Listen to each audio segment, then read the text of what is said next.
E vou chamar o pastor Elcio. Elcio, por favor.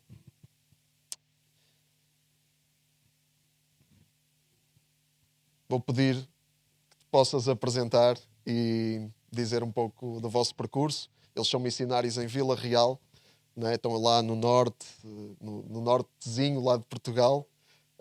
E diz-nos alguma coisa sobre o vosso ministério e como é que também podemos orar por vocês. E fica à vontade, o tempo é teu, que Deus te dirija. Obrigado.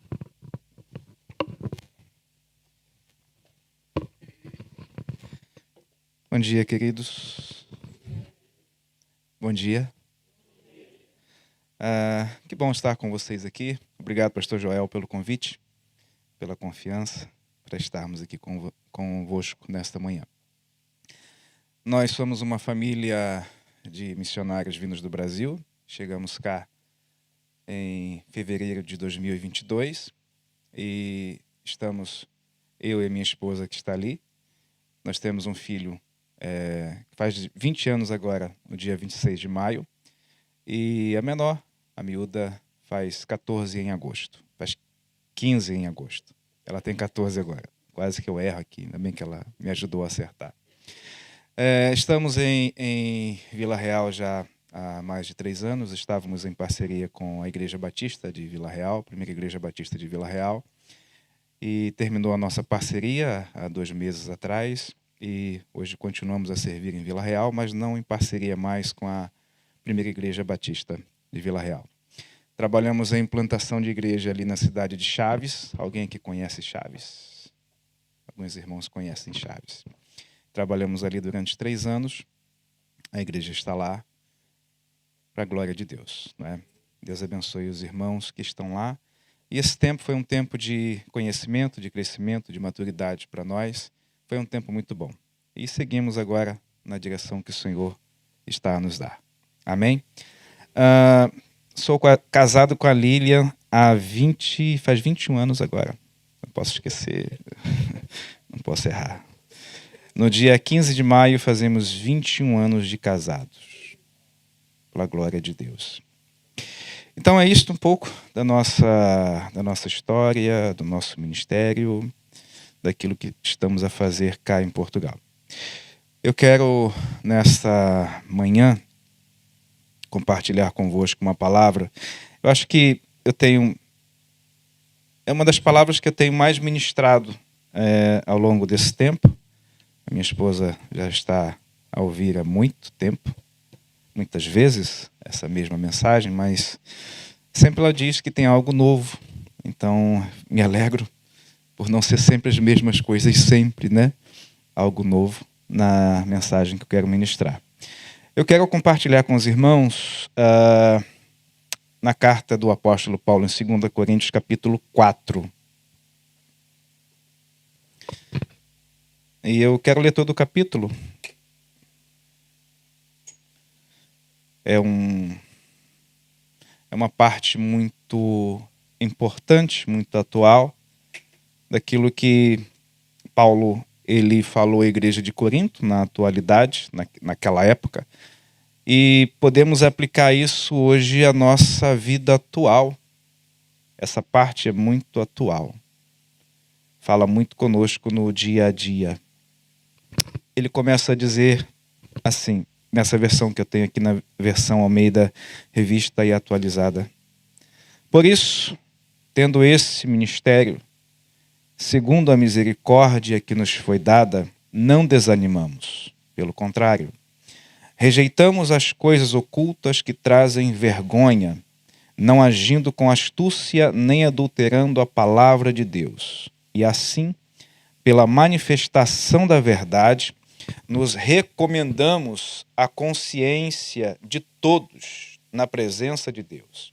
Mas, se o nosso evangelho ainda está encoberto, é para os que se perdem que ele está encoberto, dos quais o Deus deste mundo cegou o entendimento dos descrentes, para que não lhes resplandeça a luz do evangelho da glória de Cristo, o qual é a imagem de Deus.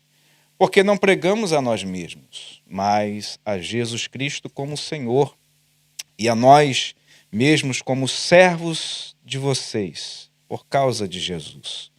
Porque Deus que disse, das trevas resplandeça a luz, Ele mesmo resplandeceu em nosso coração, para a iluminação do conhecimento da glória de Deus na face de Jesus Cristo.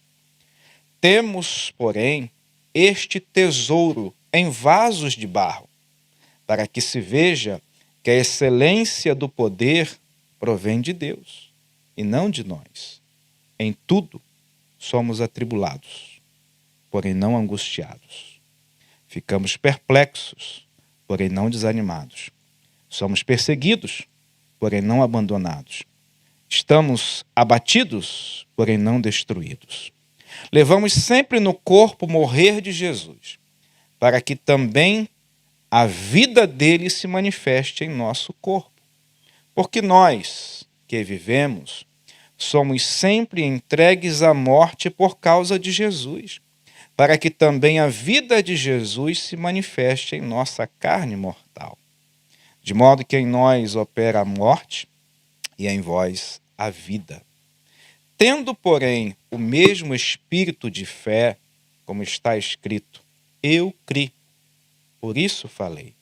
Também nós cremos, e por isso também falamos. Sabendo que aquele que ressuscitou o Senhor Jesus, também nos ressuscitará com Jesus e nos apresentará juntamente convosco. Porque tudo isso é para o bem de vocês, para que a graça, multiplicando-se, torne abundantes ações de graça por meio de muitos, para a glória de Deus. Por isso, não desanimamos. Pelo contrário, mesmo que o nosso ser exterior se desgaste, o nosso ser interior se renova dia a dia. Porque a nossa leve e momentânea tribulação produz para nós um eterno peso de glória acima de toda comparação.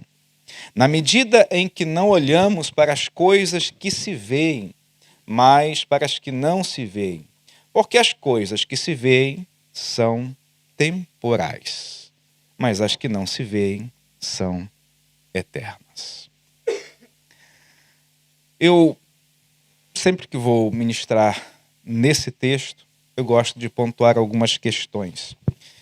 E o apóstolo Paulo, ele começa nesse trecho da carta afirmando o seguinte, ele vai dizer, por isso que, tendo esse ministério, que ministério? Se lermos o capítulo 3, vamos observar que é o ministério do Espírito Santo. E aí ele vai dizer, segundo a misericórdia que nos foi dada. E eu sempre gosto de frisar duas palavras, graça e misericórdia. O que é graça?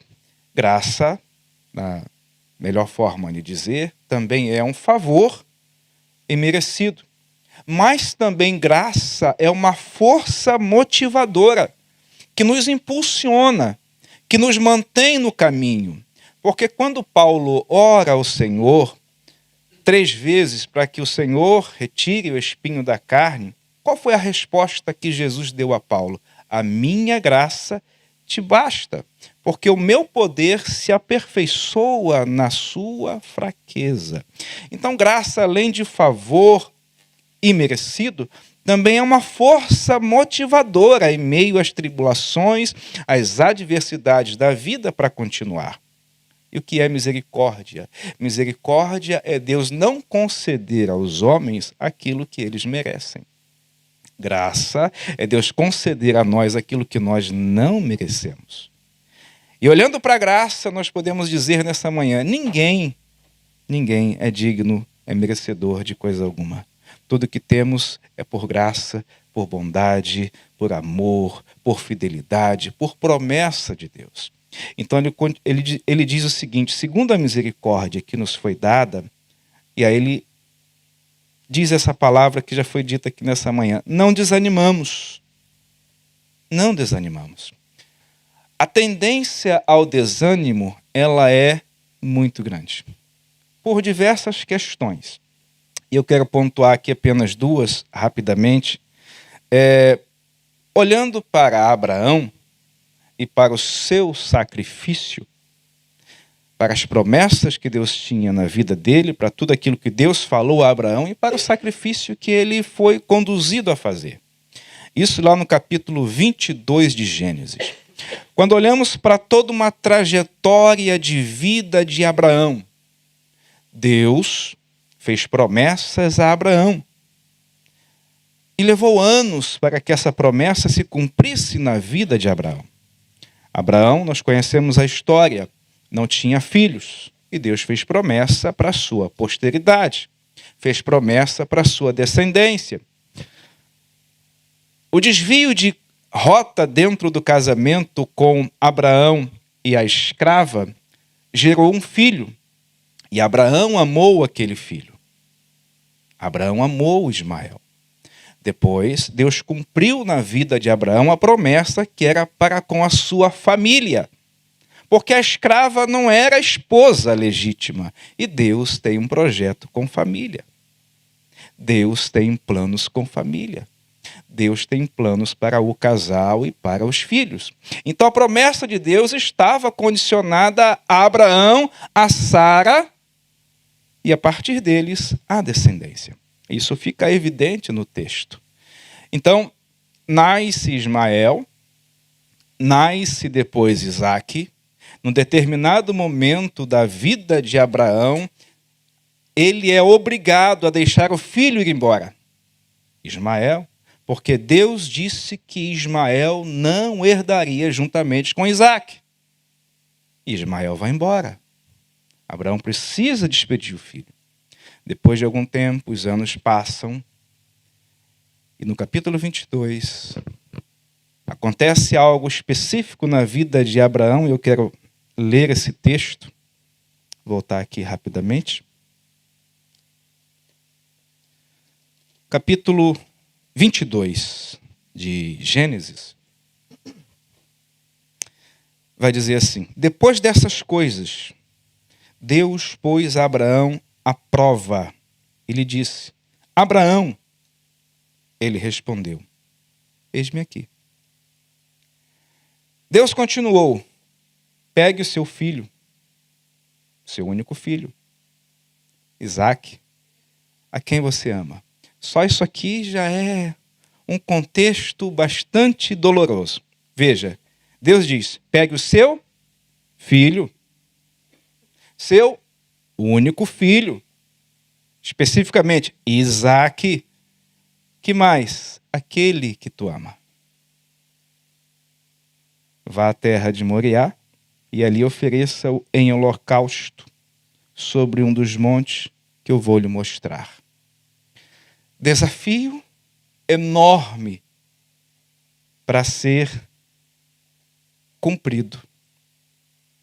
E eu, quando olho para esse texto e quando eu olho para 2 Coríntios, capítulo 4, tem razões fortíssimas aqui para desanimar. Não sei se nós, eu e tu, teríamos a coragem de Abraão. Aceitaríamos o desafio que Abraão aceitou. Veja o que diz o texto no versículo 3. Na manhã seguinte, Abraão levantou-se de madrugada e, tendo preparado o seu jumento, levou consigo 2 dos seus servos e Isaque, seu filho. Achou a lenha para o holocausto e foi para o lugar que Deus lhe havia indicado. Eu não sei como estava o coração de Abraão. Eu não sei como estaria o meu coração e o teu. Mas existem desafios na vida que nós não fomos avisados, porque o que Abraão tem é uma promessa. No que ele crê é na promessa. No que ele crê é na palavra de Deus. Eu quero dizer isso aqui nessa manhã. Abraão creu no caráter imutável de Deus. Porém, diante do pedido que o surpreende, Abraão não desanima. No dia seguinte, de madrugada, ele parte em direção ao desafio. Vai dizer para nós o versículo 6. Abraão pegou a lenha do holocausto e a colocou sobre Isaque, seu filho. Ele, por sua vez, levava nas mãos o fogo e a faca.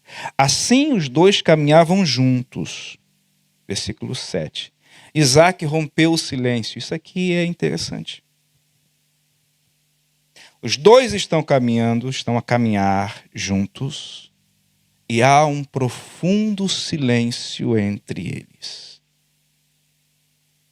No que Abraão pensava? O que se passava na sua mente, o que estava no seu coração? Isaque rompe o silêncio de uma caminhada de pai e filhos. Isaque pergunta: meu pai? Abraão respondeu: eis-me aqui, meu filho. Isaque pergunta: aqui está o fogo, a lenha. Onde está o cordeiro para o holocausto? Abraão respondeu: Deus proverá para si o cordeiro para o holocausto. A partir daqui nós conhecemos bem a história. O versículo 8 termina dizendo o seguinte: os dois seguiam juntos. Eu vejo aqui uma situação fortíssima para o desânimo, mas vejo no desenrolar da história um homem que não desanima mesmo diante de um desafio que lhe rompeu o coração. Eu creio que Abraão estava com o coração em frangalhos. O primeiro filho despediu. O segundo filho está sendo oferecido em holocausto. Mas e as promessas? E o sonho? E a descendência? E aquilo que Deus falou? Existem desafios que vêm, não esperamos. Hoje nós sabemos que Deus estava colocando Abraão à prova. Mas ele sabia disto? Um outro exemplo também, eu só vou citar dois, que pode levar-nos a desanimar, também é o contexto da promessa que Deus fez a Israel. Deus disse que levaria um povo para uma terra que mana leite, uma terra boa e espaçosa. Essa é a promessa. Essa é a expectativa. Esse é o desejo de alcançar uma terra boa e espaçosa que mana leite e mel. Só que quando nós abrimos a Bíblia em Números, e eu vou rapidamente aqui com você, capítulo 13.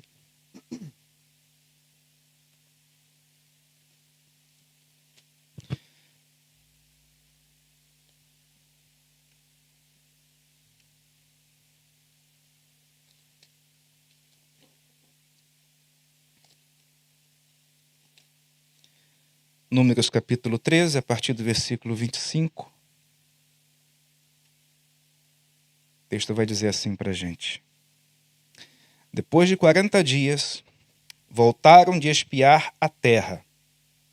Vieram a Moisés, a Arão e toda a congregação dos filhos de Israel em Cádiz, no deserto de Parã. Fizeram relato do que tinham visto, eles e toda a congregação, e mostraram-lhes os frutos da terra.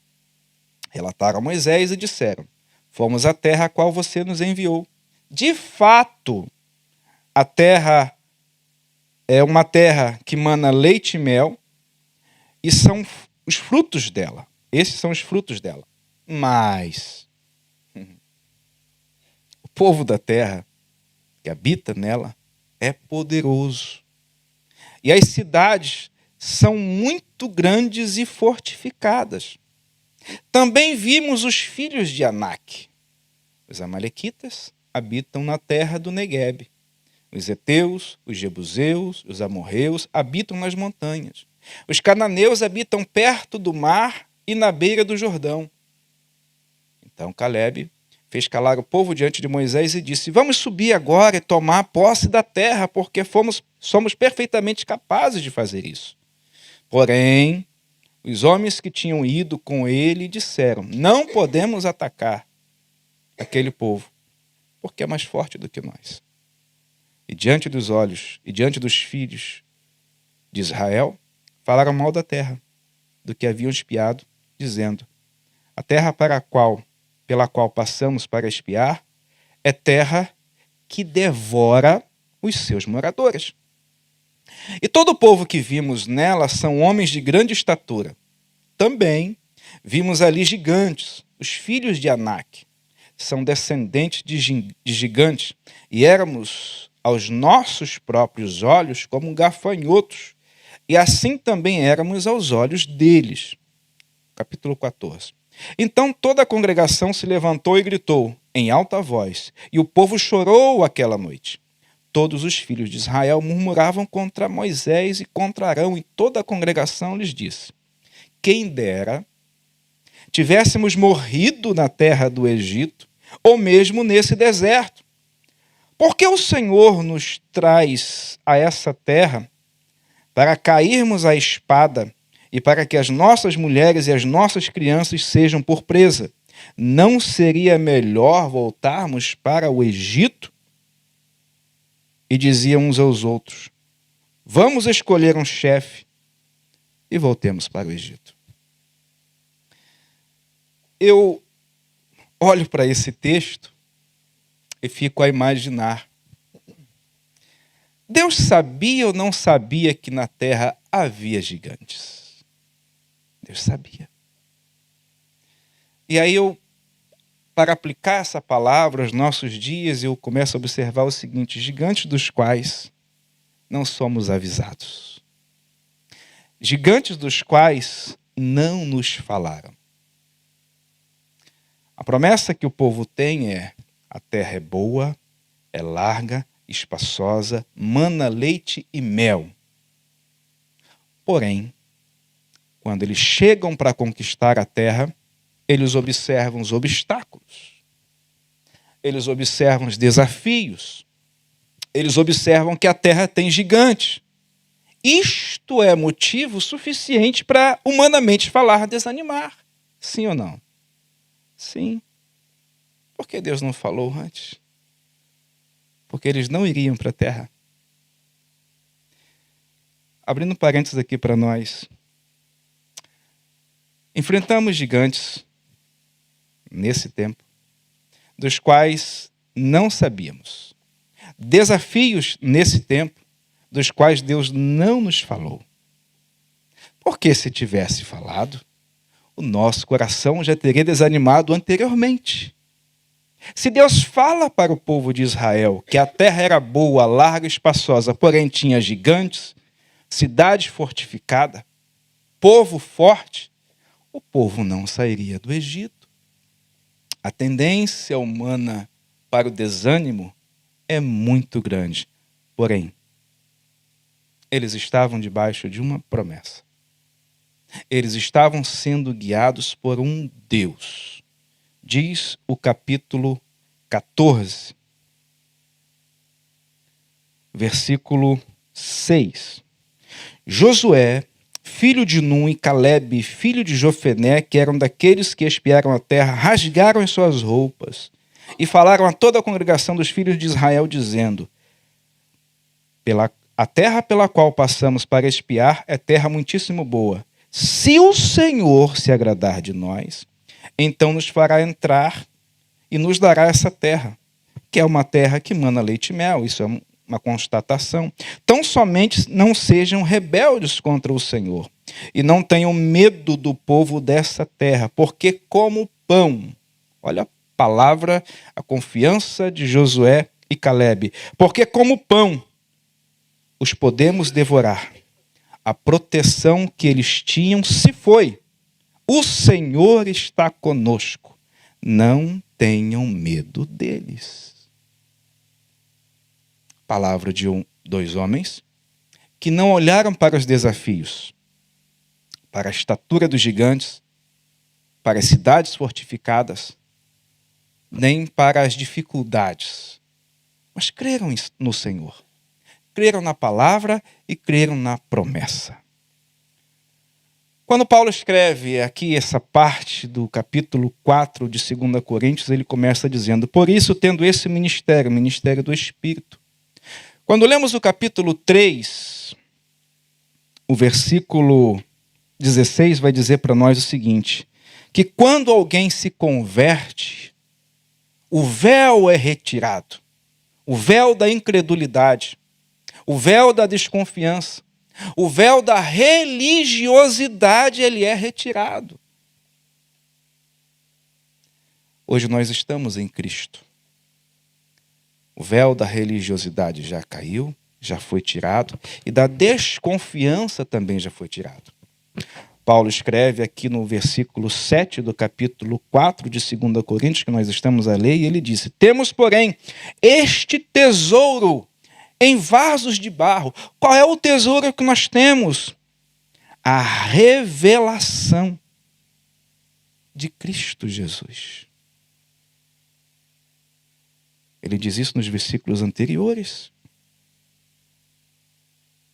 Nós temos essa palavra, nós temos essa promessa e nós temos o Senhor conosco. Humanamente falando, temos razões, ou teríamos razões, para desanimar. Quem imaginava uma pandemia? Eu perdi amigos. Creio que tu tenha perdido alguém também, ou da família, ou amigos. Foi um gigante. A igreja não pôde estar reunida. Precisou estar em casa. Gigante. Tivemos que mudar toda a nossa rotina, nossa liturgia, para continuar congregando e servindo ao Senhor, mesmo online ou de casa. Quando Paulo fala aqui no versículo 7 que nós temos um tesouro, isto é uma riqueza muito maior do que qualquer coisa que possamos imaginar financeiramente nessa vida. Ele diz: temos, porém, este tesouro em vasos de barro. Esse vaso de barro fala da nossa fragilidade humana, das nossas dificuldades, das nossas fraquezas, das facilidades que temos muitas vezes de desanimar. Por que razão? Por causa disso que ele diz aqui no versículo 8, em tudo somos atribulados. Porém, não vivemos angustiados. Passamos por tribulações. O salmista escreve no Salmo de número 37, versículo 19, o seguinte: muitas são as adversidades do justo, porém o Senhor o livra de todas. O versículo anterior, versículo 18, ele vai dizer: perto está o Senhor de todos aqueles que o buscam, que têm um coração quebrantado. O Senhor está perto. Ele está perto. Mesmo em momento de tribulação. Aqui nessa mesma carta, no capítulo 7, versículo 5, Paulo vai dizer o seguinte: não tivemos nenhum alívio quando chegamos à Macedônia, tribulação por fora e temores por dentro. Tribulação por fora e temores por dentro. E ele continua a dizer: mas Deus, que consola os abatidos, nos consolou com a chegada de Tito. Há consolo na palavra, há consolo na presença, há consolo na pessoa de Cristo para nós. No versículo 4, versículo anterior do capítulo 7, ele vai dizer o seguinte, no final do versículo 4: sinto-me grandemente confortado em meio a toda essa tribulação. Quando ele segue aqui na carta, no capítulo 4, ele vai dizer o seguinte, ele volta com a mesma palavra inicial, ele vai dizer: por isso não desanimamos. Eu quero, pelo menos nessa manhã, dizer para mim, para tu, não desanime. Esteja animado, fortalecido, confiante, renovado, para seguir adiante com os desafios, com a obra de Deus, aquilo que Deus chamou-nos a fazer e a realizar. Ele diz no versículo 16: por isso não desanimamos, pelo contrário, Mesmo que o nosso ser exterior se desgaste, isso é uma realidade. Eu já tenho 50. Meu filho faz 20 agora, ano que vem. Mas eu já tive 30, já tive 20, já tive 18. Os cabelos ficam brancos, a barba fica branca. O cabelo já foi por aqui assim. Ó. Agora está subindo. Não sei onde vai parar, mas se vai parar. Mas enfim, o ser exterior, ele vai se desgastando. Mas o homem interior, ele vai se renovando e crescendo em confiança, em fé, em expectativa, em esperança no Senhor. Precisa ser assim. Mas eu já vi muita gente que, à mesma medida que o corpo exterior se desgastava, parece que o homem interior também se desgastava. Parece que a fé, ela ia se desvaindo à medida que o tempo passava. Quando nós olhamos para o exemplo de Caleb, Caleb recebeu uma promessa de Deus quando tinha 40 anos. E a promessa de Deus se cumpre na vida de Caleb quando ele tem 85. E ele vai dizer: eu tenho a mesma força e a mesma convicção hoje, quando eu tinha 45 anos atrás. O ser exterior se desgastou, mas o interior permaneceu intacto, crescendo, amadurecendo, tendo experiências e confiança em Deus. O apóstolo Paulo, eu já estou indo para o final, ele continua o versículo 17, e esse versículo normalmente eu gosto de destrinchar um pouco mais. Ele diz o seguinte: porque a nossa leve e momentânea tribulação produz para nós um eterno peso de glória acima de toda comparação. E ele diz: porque a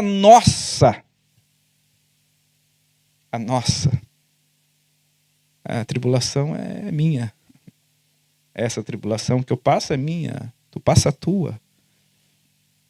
Ela tem uma propriedade. E aí ele vai dizer quanto ela pesa. Ele vai dizer que ela é leve. Talvez alguém diga: pastor, eu já não suporto mais. Eu já ouvi isso diversas vezes. Pastor, eu não aguento mais. Está difícil. A vontade que eu tenho é de largar tudo. É de deixar tudo. Mas veja o que o apóstolo Paulo continua a dizer.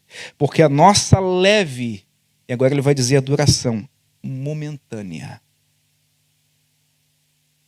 Ela não vai te matar. E ela tem um prazo de validade, ela é momentânea. Agora ele vai dizer, essa tribulação produz. Ela não é infrutífera. Ela produz alguma coisa para mim e para tu.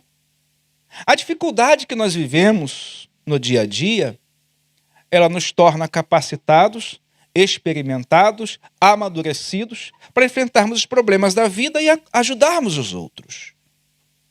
Hoje eu digo para o meu filho: olha, isso aí que você está passando, já passei. E digo para outros. Eu e a minha esposa tivemos crise no casamento. Nos primeiros 7 anos do casamento foi difícil, foi amargo, foi complicado, foi complexo. 7 anos de amargura. Parecia que tinha uma espada atravessada na garganta. Nós dois crentes, eu já pastoreava a igreja, nos casamos, e não foi fácil. E eu pergunto, por que eu passei por tudo isso? Por que nós passamos por tudo isso? Hoje eu entendo que muito dos casais que nós aconselhamos que passam por problemas no casamento, nós já passamos. Nós temos experiência para dizer para alguém que vale a pena insistir e orar e acreditar no casamento. Muitas questões. E alguém diz: pastor, isso aqui está assim. Olha, filho, isso aqui eu já passei. Isso aqui eu já vivi. Eu e ela hoje aconselhamos casais a continuarem. A não ser que seja algo que não dê, que esteja além das forças do Senhor, ou além daquilo que a pessoa queira fazer ou seguir. Porque eu dizia para mim e para ela: nós não vamos separar. nós vamos continuar. Deus tem um plano, Deus tem um projeto, Deus tem um plano, Deus tem um projeto, Deus tem uma obra. Deus tem, Deus tem. Foram 7 anos assim até que Deus fez. Hoje nós estamos aqui, vai fazer 21 anos agora, mês que vem.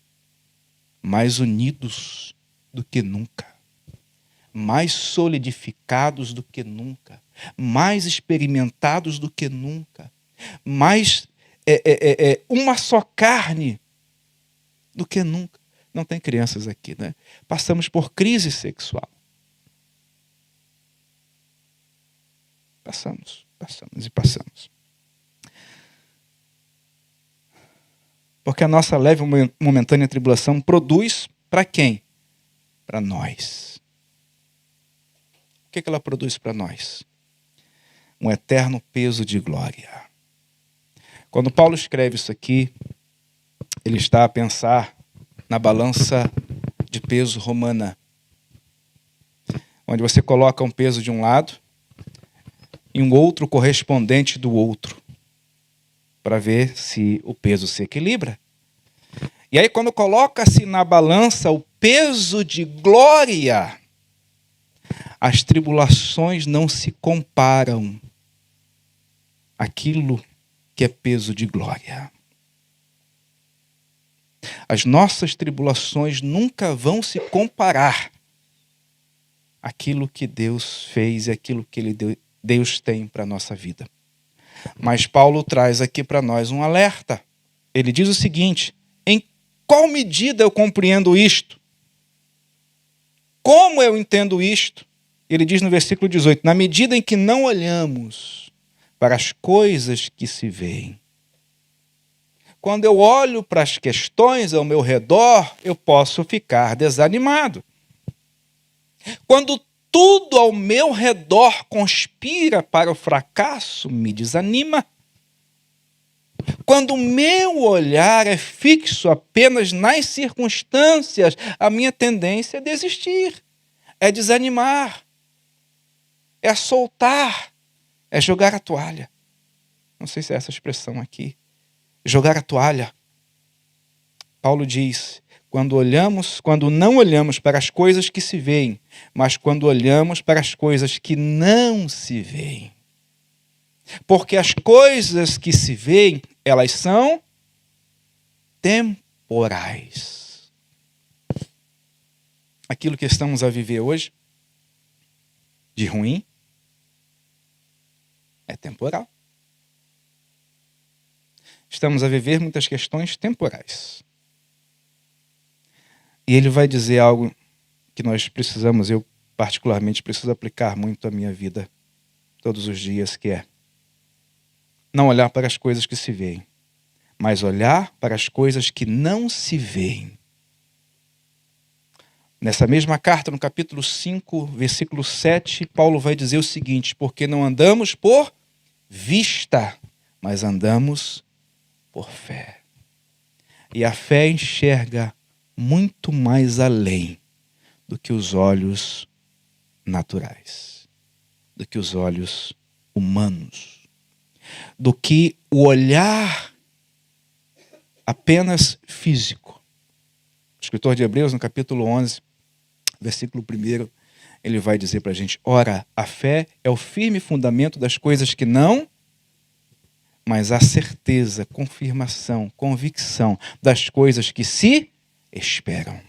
Nós, como igreja, precisamos constantemente a exercitar todos os dias a fé naquilo que eu não estou a ver, mas eu estou a crer que vai chegar à nossa mão, que vai ser resolvido e o nome do Senhor vai ser glorificado. O escritor da carta, profeta Naum, no capítulo 1, ele diz o seguinte: que Deus tem um caminho na tempestade. Deus tem um caminho na tormenta. Podemos estar, eu já estive diversas vezes, em meio a densas tempestades. Quando tu olha e tu não vê uma saída, mas Deus sempre tem um escape. Deus sempre tem uma saída. Deus sempre tem uma porta aberta. E nisto o seu nome é glorificado. Amém? Deus abençoe os irmãos nesta manhã. Sim, posso. Podemos orar? Tu podes nesta manhã ficar de pé ou sentado como se desejar. Apenas colocar a mão sobre o coração, porque existem sentimentos que só tu e Deus conhecem. Não sei a força que tens, ou se tens pouca força nesta manhã. A convicção que eu tenho nesta manhã é: o Senhor pode renovar as nossas forças, mudar o nosso foco e mudar o nosso ânimo, transformando as nossas expectativas em fé e realidade de vida em Cristo Jesus. Obrigado, Senhor. Obrigado pela Tua palavra. Obrigado pelo privilégio de estarmos aqui reunidos como igreja nesta manhã. Obrigado porque a Tua palavra, ela é viva, ela é poderosa e ela vai até um ponto onde ninguém pode ir. E a Tua palavra tem falado conosco nesta manhã para mantermos o foco, para mantermos a expectativa, a confiança, a fé e a esperança no Senhor. Muito embora as circunstâncias sejam adversas e tudo diga que vamos fracassar ou naufragar, mas cremos em Ti e olhamos nesta manhã não para as circunstâncias, mas para a Tua palavra e para a Tua promessa. Ajuda-nos, nós te pedimos como igreja, em nome de Jesus. Amém. Amém. Obrigado, Elci, pela palavra, pelo encorajamento. Uma das coisas que a mim me traz grande consolo, e creio que traz grande consolo a todos nós, é que Deus sabe, Deus conhece todas as dores. Amém? Ele já as experimentou todas. E então Ele tem empatia connosco. Ele tem compaixão, uma compaixão que não é distante. É uma compaixão de quem caminhou nos nossos passos, quem calçou os nossos sapatos, e Ele sabe o que é ser maltratado, Ele sabe o que é ser injustiçado, Ele sabe o que é ser ferido, ser atacado, Ele sabe o que é ser alvo de ódio e sabe também amar em todas essas circunstâncias. Amar com um amor profundo. E eu estava a pensar nesta música que diz Profundo Amor do Pai, que fala de tudo isso, e gostava que cantássemos nesta manhã à luz de tudo aquilo que ouvimos.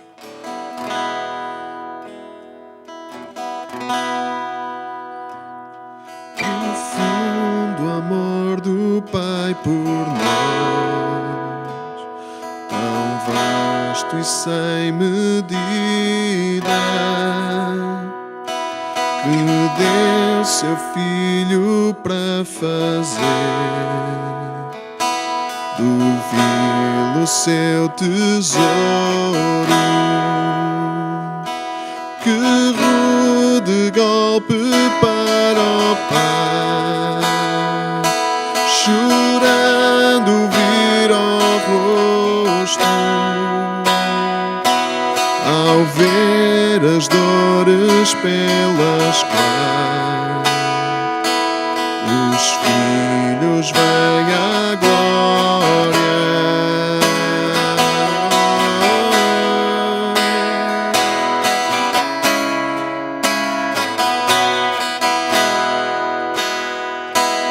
Olhai o homem sobre a cruz, sofrendo o meu pecado,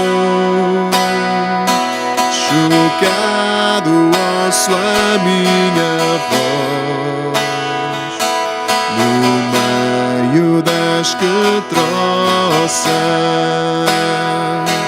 É minha culpa que o prendeu até estar consumado.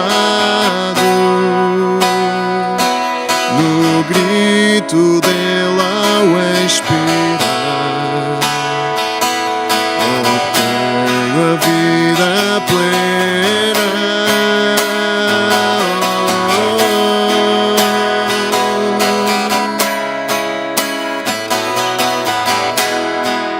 Está consumado.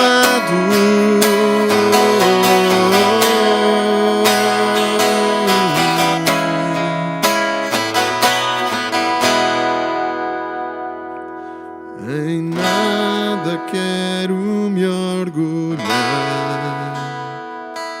dons ou sabedoria.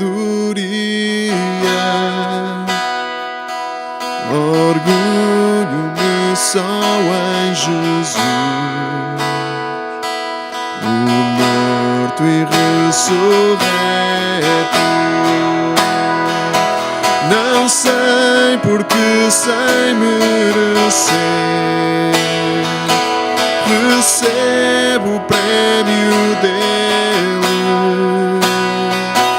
mas sei de todo o coração que nele foi resgatado. Não sei porque sem merecer recebo o prémio dele, mas sei de todo o coração que nele fui resgatado, mas sei de todo o coração que nele fui resgatado.